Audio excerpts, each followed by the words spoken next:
다른 교회로 떠나서 어디에든지 간에 우리가 지금은 이제 시공간의 제한을 받기 때문에 지역교회가 있지만 거제도에 가서 동일하게 주님을 섬기는 거기 때문에 우리가 축복해주고 또 이렇게 환영해줘야 될 거라고 생각합니다. 또 형제가 그 가진 은사와 또 믿음 가운데서 주님을 잘 섬길 수 있도록 기도해 주시기 바랍니다. 오늘 고린도전서 1장 말씀입니다.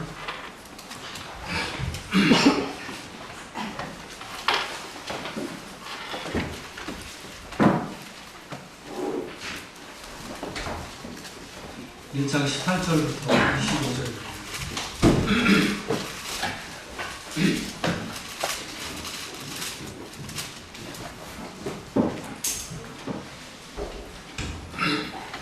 1장 18절 말씀부터 25절까지 제가 한 절 읽고 손원이가 한 절 읽도록 하겠습니다. 1장 18절 말씀입니다. 십자가의 도가 멸망하는 자들에게는 미련한 것이요 구원을 받는 우리에게는 하나님의 능력이라. 형편과 죄의 죄를 바라고 총명한 자들의 총명을 하리라. 지혜 있는 자가 어디 있느냐? 선비가 어디 있느냐? 이 세대의 변론가가 어디 있느냐? 하나님께서 이 세상의 지혜를 미련하게 하신 것이 아니냐?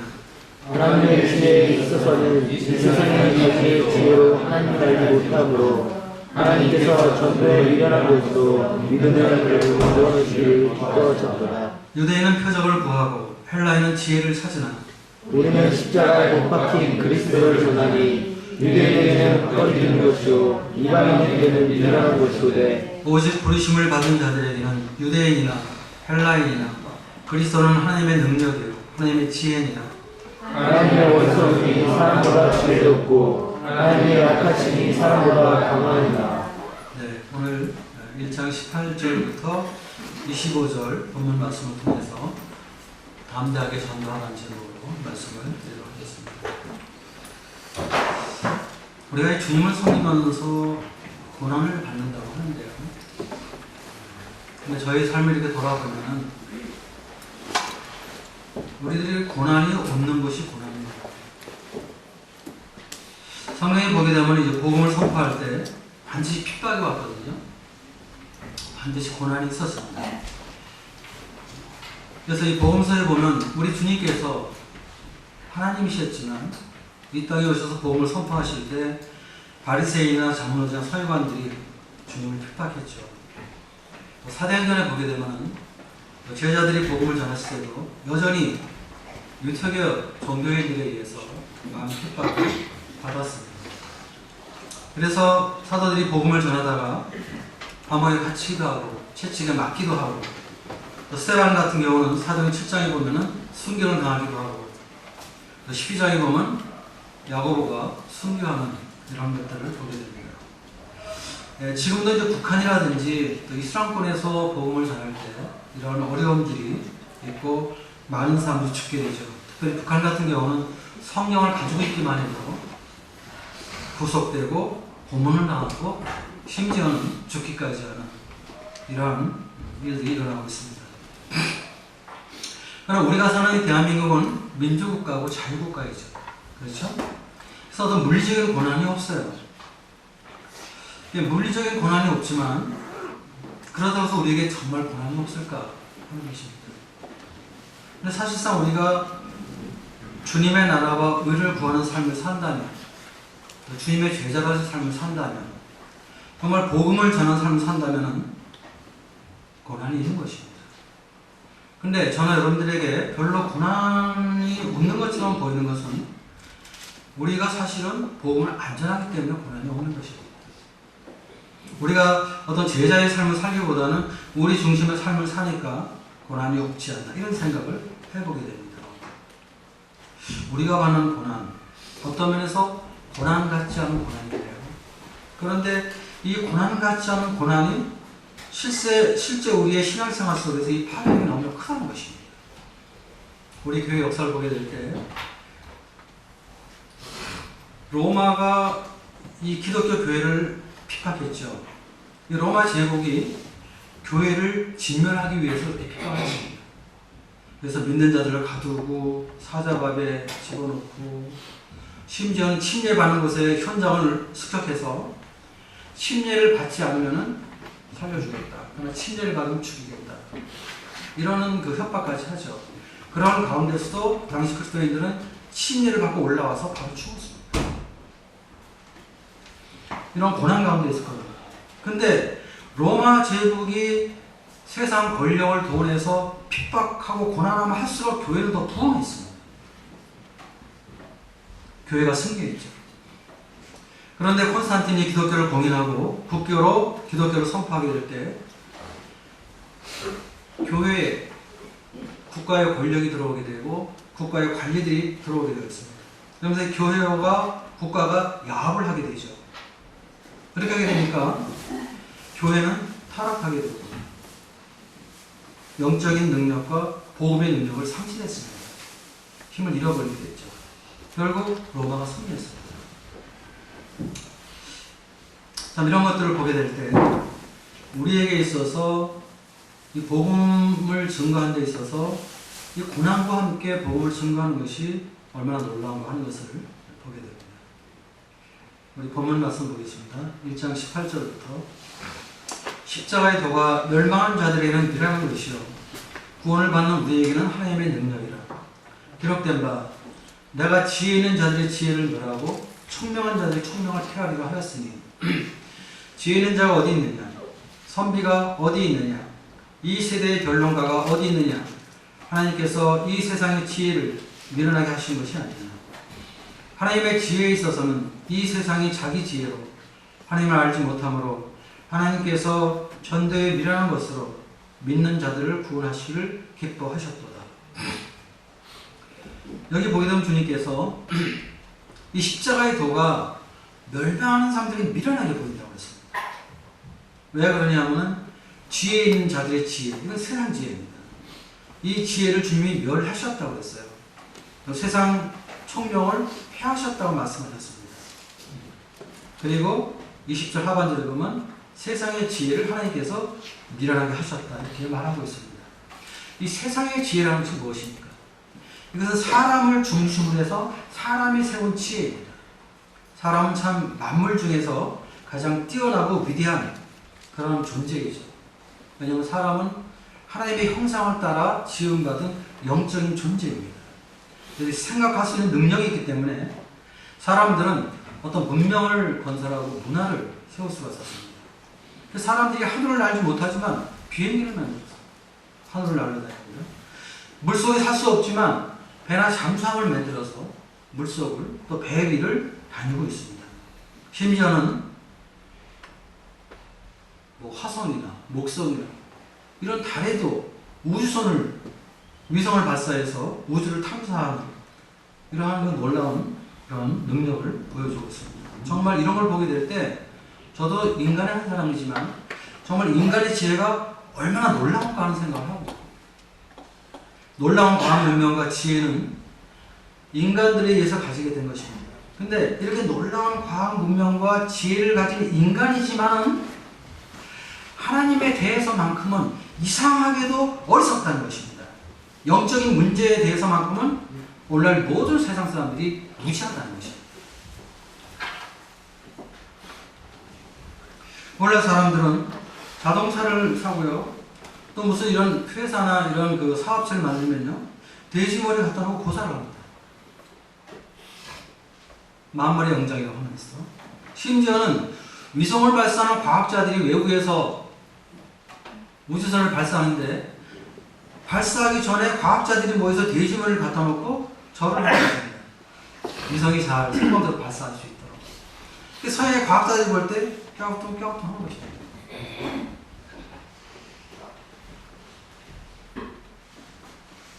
그런 걸 보게 될 때 주님의 말씀이 정말 진리입니다. 내가 지혜 있는 자들의 지혜를 멸하고 총명한 자들의 총명을 폐하리라. 20절 지혜 있는 자가 어디 있느냐 선비가 어디 있느냐 이 세대의 변론가가 어디 있느냐 하나님께서 이 세상의 지혜를 미련하게 하신 것이 아니냐. 왜 그럴까요? 우리가 창세기 4장에 보게 되면 가인의 후예들이 문화를 건설하죠. 근데 4장 16절에 보면은 이런 말씀이 있습니다. 가인이 여호와 앞을 떠나서 오늘날 모든 인간의 지혜들, 이 세상 지혜는요, 가인의 후예들이 세운 문명입니다. 그런데 가인의 후예들이 세운 문명은 무엇입니까? 여호와 하나님을 떠난 문명, 여호와 하나님을 떠난 지혜입니다. 모든 것이 다 사람이 중심이 되는 인본주의적인 그런 지혜입니다. 그렇기 때문에 세상 모든 사람들이 영적으로 무시할 수밖에 없는 것입니다. 영적으로 소용이 될 수밖에 없는 것입니다. 그래서 이 세상의 지혜와 지식이 아무리 놀라울지라도, 또 사람들의 문명과 과학과 학문이 아무리 놀라울지라도 그런 것들을 통해서 사람들이 구원 확신을 받지 못한다는 것입니다. 또 우리 죄의 문제, 우리 양심의 문제를 해결할 수 없다는 것입니다. 그런 세상의 학문들과 과학들이 우리 영혼의 양식이 될 수가 없다는 것입니다. 사람들은 정말 하나님을 떠난 모든 영역에서 자기 지혜로 놀랍게 성공했습니다. 그러나 하나님과 관련된 영적 영역에서는 미련하고 어리석은 삶을 살고 있다는 것입니다. 이것이 우리가 살고 있는 세상의 실체입니다. 하나님께서 영적인 영역에 있어서는 세상 지혜를 미련하게 하신 것입니다. 그래서 21절에 이렇게 말씀하십니다. 하나님의 지혜에 있어서는 이 세상의 자기 지혜로 하나님을 알지 못하므로 하나님께서 전도에 미련한 것으로 믿는 자들을 구원하시길 기뻐하셨도다. 하나님의 지혜는 무엇입니까? 하나님의 복음입니다. 하나님의 복음은 이 세상에서 나온 것이 아닙니다. 이거는 그리스도와 함께 창세전에 예정된 하나님의 섭리 속에서 하늘로부터 이 땅에 내려온 지혜입니다. 이 하나님의 지혜에 있어서는, 십자가의 복음에 대해서는 이 세상이 자기 지혜로 하나님을 알지 못한다는 것입니다. 그래서 하나님께서 어떠한 방법으로 사람들을 구원하십니까? 하나님께서 전도에 미련한 것으로 믿는 자들을 구원하시기를 기뻐하셨도다. 세상의 지혜와 세상 방법으로는 구원받을 수 없기 때문에 하나님께서 전도를 통해서 사람들을 구원하신다는 것입니다. 전도에 미련한 것, 여기서 미련한 것은 전도가 미련한다는 것이 아니라 전도하면서 전해지는 하나님의 복음의 메시지, 이 메시지가 세상 사람들이 바라볼 때 미련하게 보인다는 말입니다.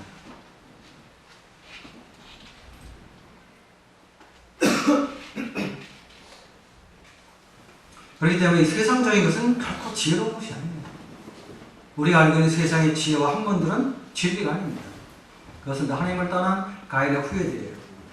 육신을 가진 우리에게 일부 유익이 있는 건 사실이지만 전부가 진리는 아닙니다. 그거는 사단이 뿌려놓은 많은 거짓말들이 많이 떨어졌죠. 진화론, 무신론, 인본주의, 이게 다 그런 것입니다. 그래서 하나님께서는 세상 지혜가 아무리 놀랍고 과학이 훌륭하다 할지라도 하나님의 지혜에 있어서는 세상이 자기 지혜로 하나님을 알지 못한다는 것입니다. 여러분들, 세상적으로 많이 배운 사람들, 학자들, 학문을 연구하는 이런 과학자들, 이런 사람들이 하나님을 더 못 믿는 것을 좀 알고 계십니까? 우리가 볼 때는 그 사람들이 더 잘 믿을 것 같은데 못 믿는 거예요. 그래서 하나님께서 전도라는 이런 방법을 통해서 믿는 자들을 구원하기를 기뻐하시다는 것입니다. 그래서 우리는 전도를 해야 됩니다. 복음을 전해야 되는 것입니다. 여기 잠깐 성을 놓으시고 로마서 1장 말씀을 잠깐 보겠습니다. 1장 16절, 17절 말씀입니다. 로마서 1장 16절, 17절. 내가 복음을 부끄러워하지 아니하노니 이 복음은 모든 믿는 자에게 구원을 주시는 하나님의 능력이 됩니다. 먼저는 유대인에게요, 그리고 헬라인에게로다. 복음에는 하나님의 의가 나타나서 믿음으로 믿음에 이르게 하나니 기록된 바 오직 의인은 믿음으로 말미암아 살리라 함과 같으니라.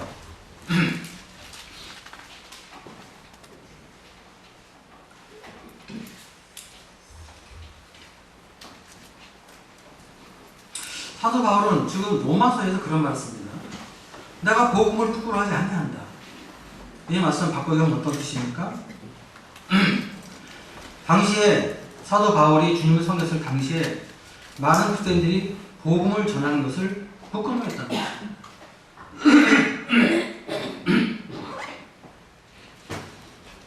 특별히 로마는 어떤 나라입니까? 세계의 중심적인 나라입니다. 로마에 있는 성도들에게 지금 편지를 쓰면서 내가 복음을 부끄러워하지 아니했다. 많은 그리스도인들이 복음을 전하는 것을 부끄러워했습니다. 어려워했습니다. 왜 그랬을까요? 그럴 만한 이유가 있었습니다.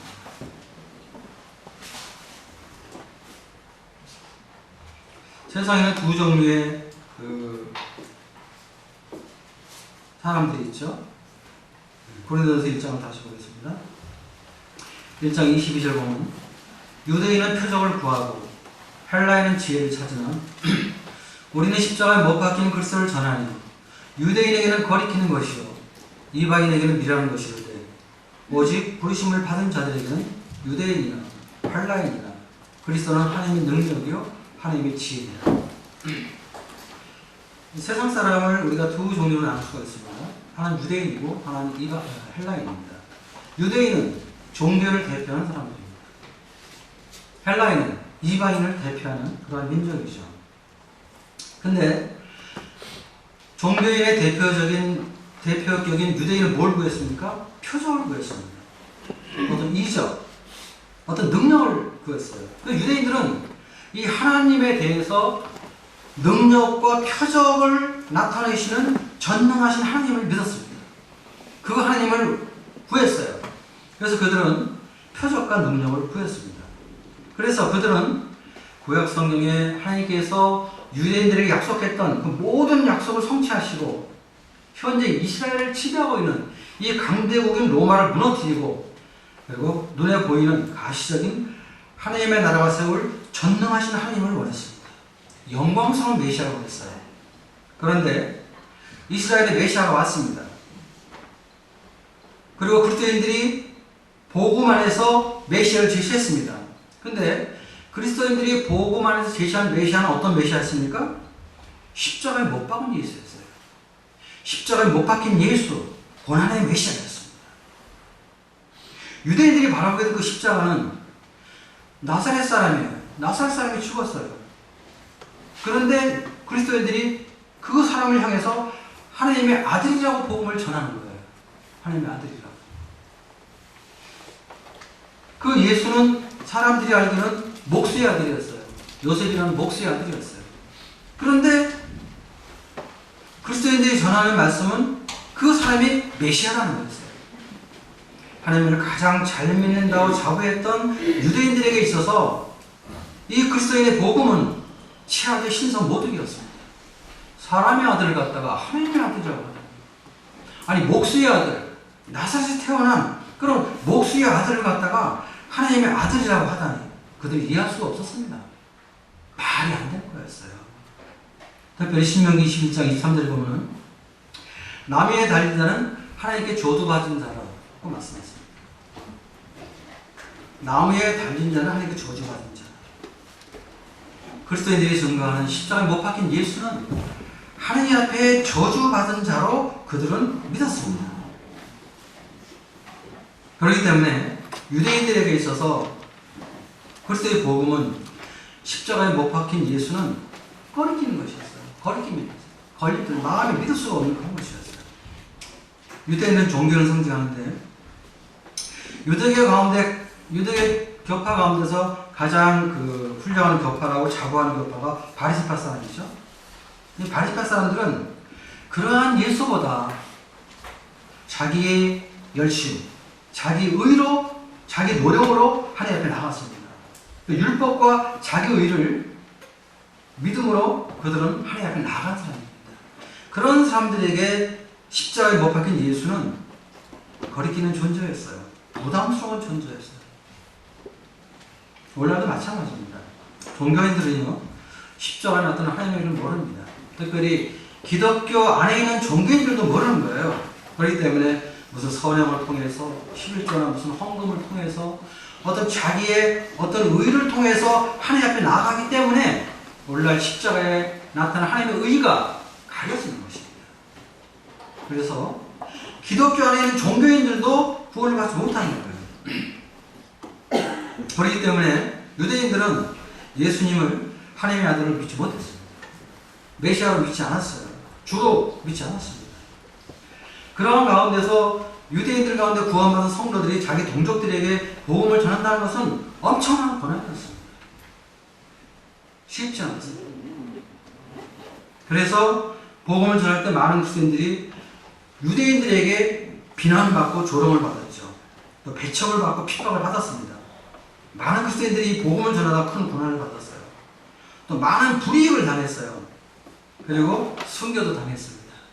심지어는 믿은 사람이 배회하는 사람이 일어날 정도로. 그래서 히브리서 기자가 히브리서를 통해서 우리가 믿는 예수님이 어떤 분인가, 우리가 가진 믿음이 어떤 믿음인가에 대해서 이야기를, 말씀을 하게 됐던 것입니다. 그 다음에 헬라인 어떤 사람입니까? 헬라인은 이 지식과 학문, 이 최첨단 지식과 학문과 과학을 연구하는 사람들이었어요. 그들은 이런 하찮은 거에는 시간을 쓰지 않는 사람입니다. 시간을 낭비하는 사람들입니다. 이 사람들은 이 하나님에 대해서 어떤 전지하신 하나님에 대해서 관심이 있었어요. 전지한 하나님. 어떤 이 사람들은 어떤 심오한 철학과 학문에 깊은 관심을 갖고 또 연구하고 지식을 탐구하는 사람들이었어요.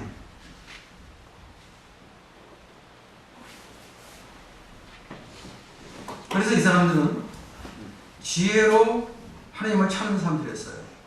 또 자기 지혜로, 자기 지식으로 하나님을 이해하려는 사람이었어요.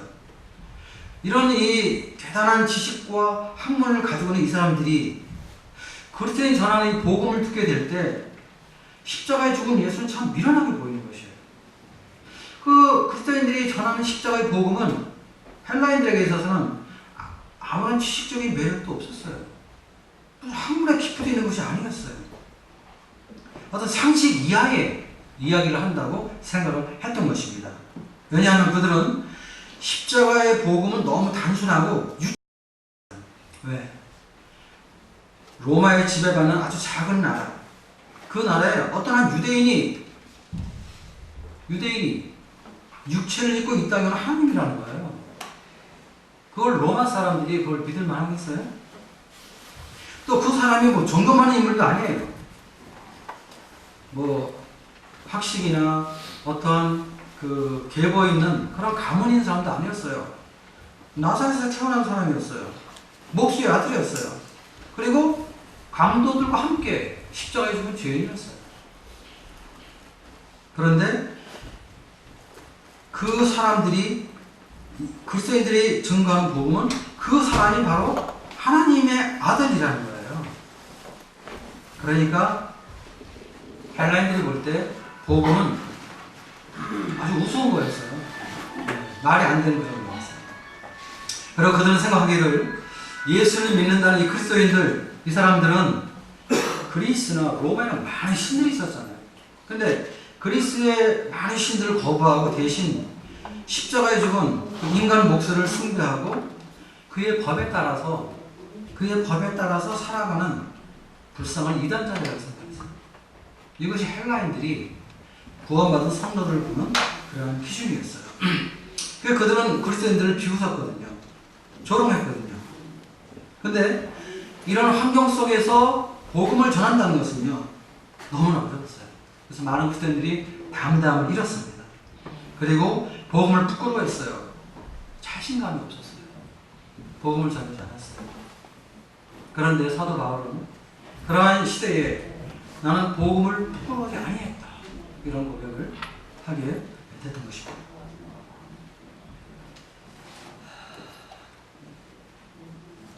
사실상 우리는 좀 자존감이 필요한 것 같아요. 지난 수요일에도 베드로서 2장 9절 말씀 우리가 잠깐 봤는데, 우리는 정말 택함 받은 족속이거든요. 이 땅에서 정말 하나님으로부터 부름을 받은 하나님의 택함 받은 자들입니다. 정말 우리는 왕 같은 제사입니다. 정말. 그리고 우리는 하나님의 거룩한 나라의 백성들입니다. 하나님의 소유된 백성들입니다. 그건 우리가 정말 주님 앞에 어떤 독선적인 자존감을 가지서는 안 되겠지만 정말 건강한 자존감이 필요합니다. 우리가 세상을 살아갈 때 우리의 신분이 어떤 자인 것을 깨닫고 이 신분에 합당한 자존감을 갖는 것 굉장히 중요한 거예요, 사실은. 그런데 당시 그리스도인들은 이런 부분에 대해 상당히 약했습니다. 어쨌든 사도 바울이 주님을 섬겼던 이 시대에 복음을 전하는 것은 너무 믿기 어려운 시대였습니다. 그리고 이런 환경 가운데서 복음을 전한다는 것은 쉽지 않았어요. 근데 사실상 오늘날도 우리가 복음을 전할 때 동일한 것입니다. 우리가 복음을 전하면요, 대부분의 사람들이 싫어합니다. 복음을 싫어해요. 여러분들, 우리가 이 복음을 전했을 때 복음을 기다렸다는 듯이 받고 우리를 환영하는 사람을 봤어요? 다 싫어해요. 세상이 싫어하는 것입니다. 대부분의 사람들에게 복음을 전하면 이방인들은 거부감을 가져요. 뭐 예수만 믿어야 돼? 이렇게 생각하는 것입니다. 또 종교인들은 불쾌함을 하는 거예요. 심지어는 기독교 안에 있는 종교인들에게도 당신 정말 예수님을 거듭났습니까? 하면 당신 뭐 구원파 아니야? 그리고 의심을 받고 당신 무슨 하나님이야? 불쾌하게 생각을 하는 것입니다.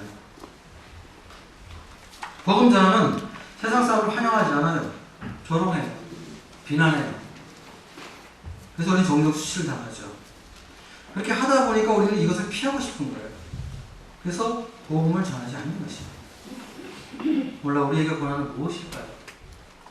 물질적인 고난은 없는데 이러한 내면의 고난이 사실 있는 것입니다. 영적인 고난이 있는 것입니다. 우리가 복음을 안 전하는 이유가 뭡니까? 수치를 당하니까 안 전하는 거예요. 여러분들 복음 안 전하잖아요. 가족들에게도 안 전하잖아요. 여러분들. 왜? 가족들이 무시하거든. 멸시한단 말이에요. 부끄러움 당한단 말이에요. 이런 것들이 우리의 자존심을 어렵게 하는 것입니다. 우리의 자존심. 그래서 우리가 복음을 안 전하죠.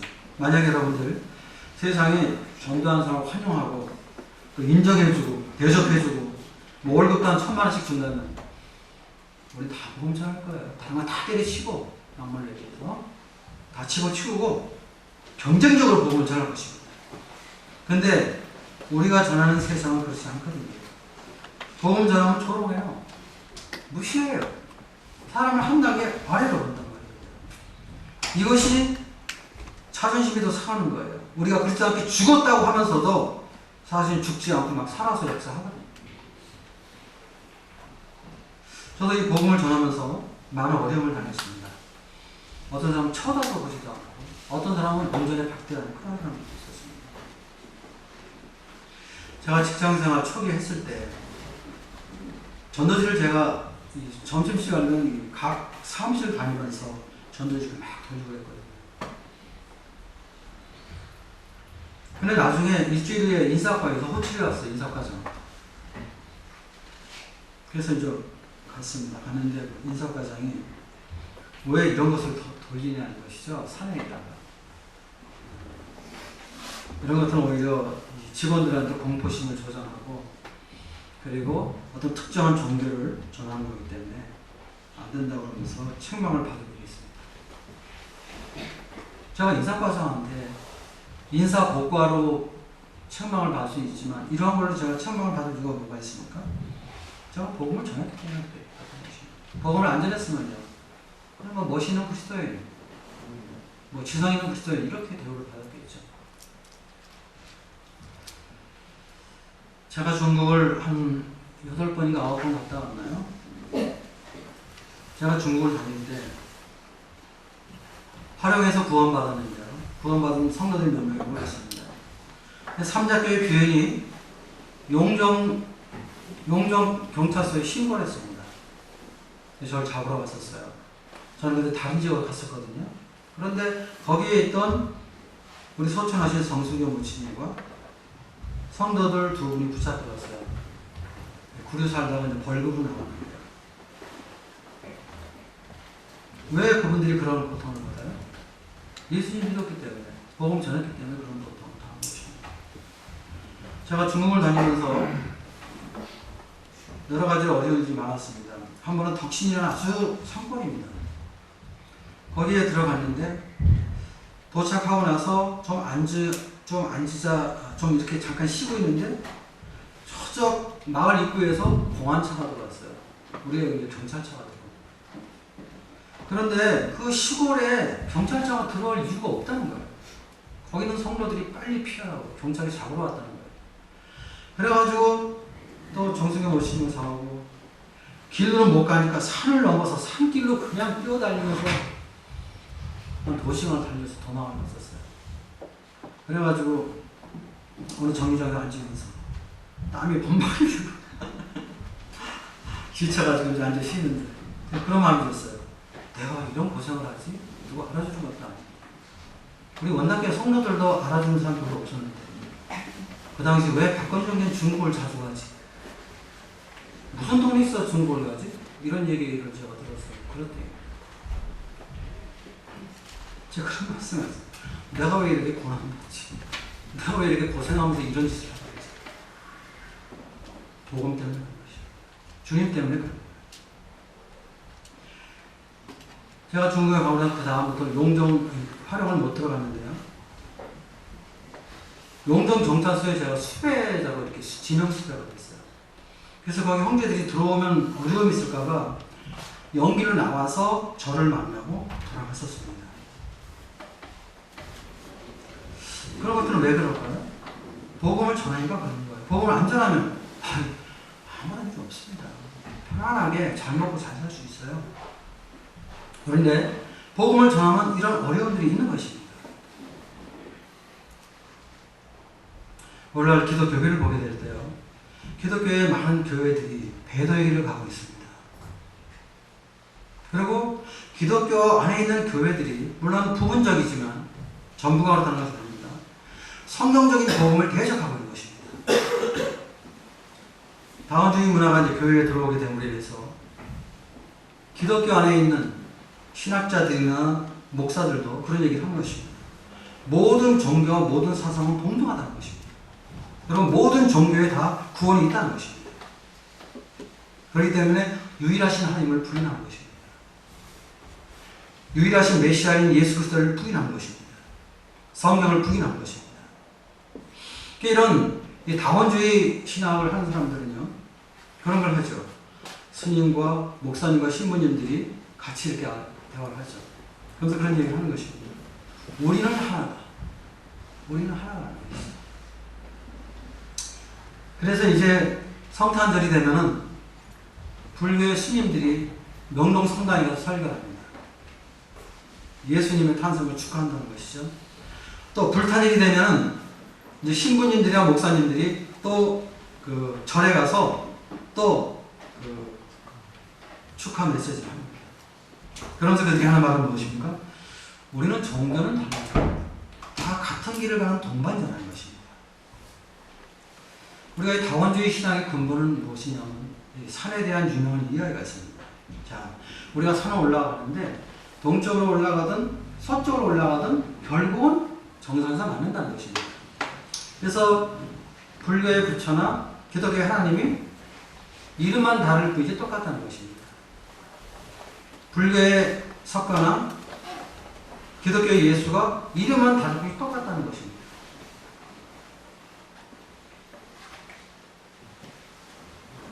이슬람의 코란에 나와 있는 알라신이나 성경에 나와 있는 여호와 하나님이나 같다는 것입니다. 마호메트 예수가 같다는 것입니다. 이것이 오늘날 다원주의 신앙의 핵심입니다. 그래서 모든 종교에 구원이 있다는 것입니다. 그래서 이런 다원주의 문화 속에서 우리가 주님의 복음을 전하면요, 이 사람들이 뭐라고 합니까? 독선자라고 합니다. 독선자. 독선자라고 하면서 비난하면서 우리에게 부끄러움을 주는 것입니다. 이것이 오늘날 우리의 고난입니다. 오늘날 교회 안에서도요, 부분적으로 모든 교회는 아니지만 어떤 교회들은요, 죄를 얘기 안 합니다. 죄를 지적하지 않습니다. 죄에 대해서, 심판에 대해서, 회개와 지옥에 대한 얘기를 안 합니다. 왜? 원래 사람들이 그걸 싫어해요. 당신은 죄인입니다. 예수님 믿지 않고 그만 지옥 갑니다. 회개하십시오. 싫어해요. 사람들이 따라하거든요. 그러니까 어떻게 돼요? 이 하나님의 종이라는 사람들이 안전하는 거예요. 그럼 어떤 걸 전해요? 하나님은 사랑입니다. 당신은 사랑받게 태어난 사람. 이런 거. 긍정의 힘. 너희들이 생각한 대로 믿음대로 된다. 하나님은 복을 주시고 우리에게 물질을 주시고 우리를 번영시키는 하나님. 번영신학이 오늘날 기독교를 지배하고 있습니다. 이런 것들이 오늘날 사람들의 인기가 있는 거예요. 그러니까 진리 아닌 것들을 진리로 받아들이고 있습니다. 그래서 결국 하나님의 진리를 변절시키고 있는데요. 이런 환경에서 우리가 복음을 전하는 것은 그렇게 쉽지 않은 사실이에요. 우리가 정말 복음 집회 전하는 복음을 전해보십시오. 정말 싫어합니다. 우리 어떤 원리주의자, 근본주의자 이렇게 해서 우리 매도해버려요. 그런데 사실 이러한 고난이 고난 같지 않은 고난인데요. 고난 같지 않은 고난이 더 크게 오늘날 구원받은 사람들을 무력하게 만듭니다. 그러니까 안전한 거예요.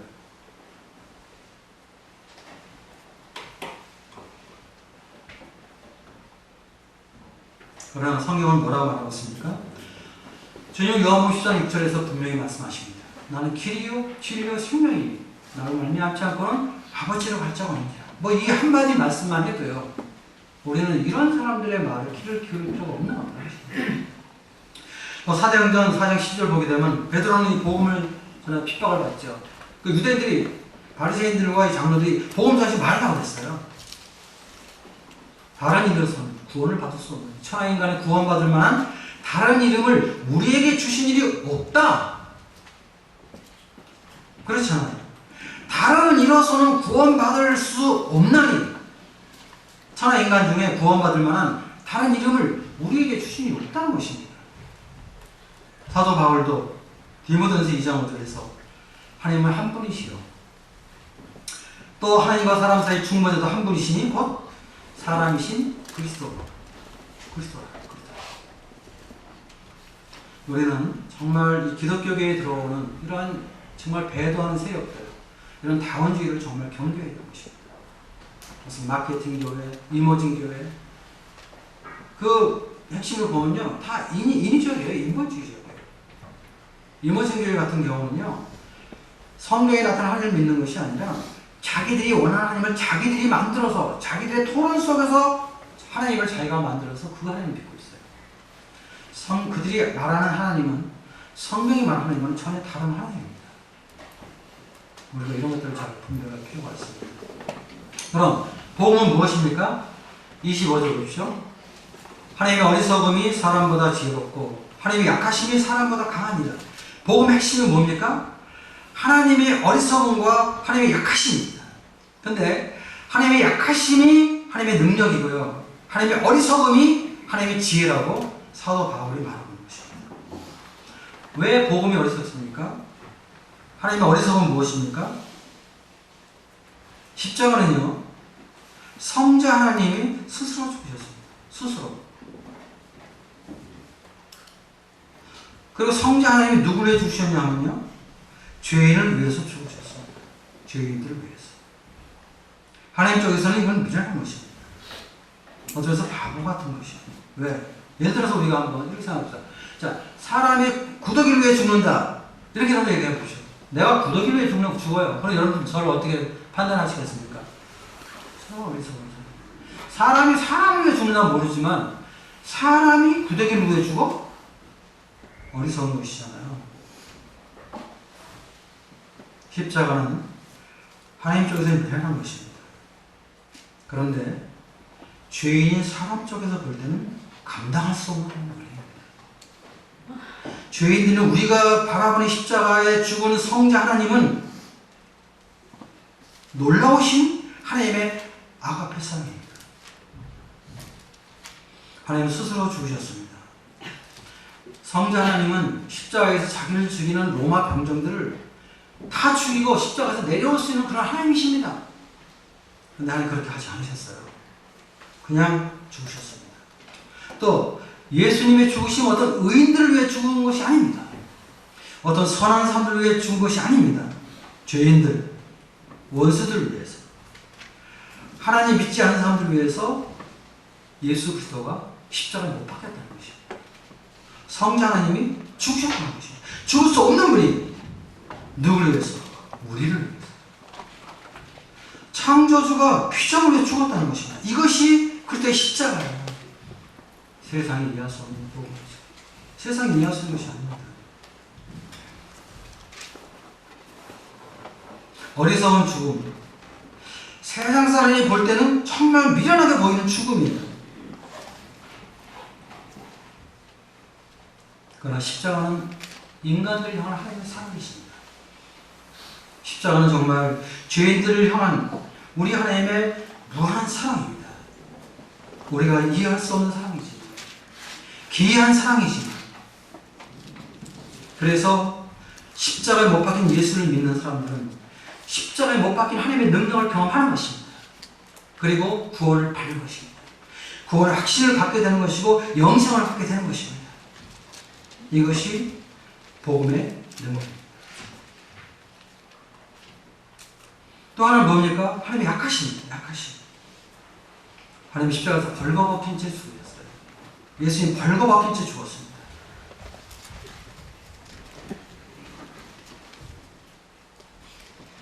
손에 못 박히고 발에 못 박히고 꼼짝 못한 채 피 흘리고 그냥 죽으셨습니다. 못 박히기 전에 사람들한테 뺨을 맞으시고 침뱉음을 당하시고 조롱을 당하시고, 그리고 주님께서 바다를 창조하신 하나님께서 십자가에서 목마르다 하고 죽으셨습니다. 주님은 우리를 구원하기 위해서 말할 수 없는 갈증과 고통을 겪으신 분입니다. 그리고 주님 죽으셨습니다. 주님은 생명의 창조주이시고 생명 자체이신 하나님이기 때문에 사실은 죽을 수 없는 분입니다. 근데 죽을 수 없는 분이 지금 죽고 있습니다. 그것도 스스로. 하나님은 전능하신 분이십니다. 십자가의 상급이 약해지셨습니다. 만약에 하나님께서 하나님의 능력을 나타내시고 하나님의 강하심을 나타내서 로마 병들 다 죽이고 십자가에 내려오셨다면 복음은 없는 것입니다. 우리는 구원받을 수 없는 것이에요. 그런데 하나님은 약해지셨습니다. 십자가에서. 이 십자가의 복음을 크게 묵상하겠고요. 복음은 인간 머리에서 이해할 수 있는 것이 아니에요. 인간의 지혜로 판단할 수 있는 것이 아니에요. 정말 놀라우신 하나님의 사역이고, 이 하나님의 놀라우신 십자가의 사역을, 하나님이 하신 일을 내 것으로 받아들이는 것이 믿음입니다. 그리고 그 주님의 죽으심이 모든 사람을 위한, 세상 죄인을 위한 죽으심이지만 오늘 우리 마음 중심 속에서 인격적으로 나를 위한 것이라고 내 마음 가운데 예수님을 받아들이게 될 때, 단순히 믿음으로 고백하게 될 때 우리 놀라운 하나님의 구원을 얻게 되는 것입니다. 그 은혜를 깨닫고 우리는 주님 앞에 감사하는 것입니다. 그래서 우리는 떡과 잔으로 주님 앞에 예배를 드리는 것이죠. 그리고 주님의 그 사랑과 그 은혜는 우리 삶 속에 항상 감동이 되는 것입니다. 평생 우리는 이 주님의 은혜와 이 주님의 사랑을 우리는 잊을 수 없는 것입니다. 그리고 그분의 은혜와 그분의 사랑, 그것이 동기가 되어서 주님을 섬기는 것이 신앙생활입니다. 그래서 사도 바울은 21절에 우리에게 말씀합니다. 하나님의 지혜에 있어서는, 하나님의 복음에 대해서는 이 세상이 자기 지혜로 하나님을 알지 못하므로 하나님께서 전도의 미련한 것으로 믿는 자들을 구원하시를 기뻐하셨도다. 우리는 정말 복음을 부끄러워 해서는 안 되는 것입니다. 세상이 인정하지 않아도, 세상이 환영하지 않지만, 또 우리를 조롱하고 우리를 무시하고 또 심지어는 핍박하고 죽인다 할지라도, 그러나 우리는 전해야 되는 것입니다. 왜? 하나님께서 전도의 미련한 것으로 믿는 자들을 구원하시기를 기뻐하시기 때문에. 주님의 마음입니다. 주님의 뜻입니다. 우리 성경을 통해서 하나님 보이지 않지만 보이지 않는 하나님의 뜻, 그분의 마음을 성경을 통해서 발견하는 것입니다. 성경을 통해서 배우는 것입니다. 그리고 우리는 배운 대로 주님 앞에 우리의 삶 속에 순종하기를 힘쓰는 것입니다. 세상 사람들이 볼 때 십자가의 복음은 미련한 것입니다.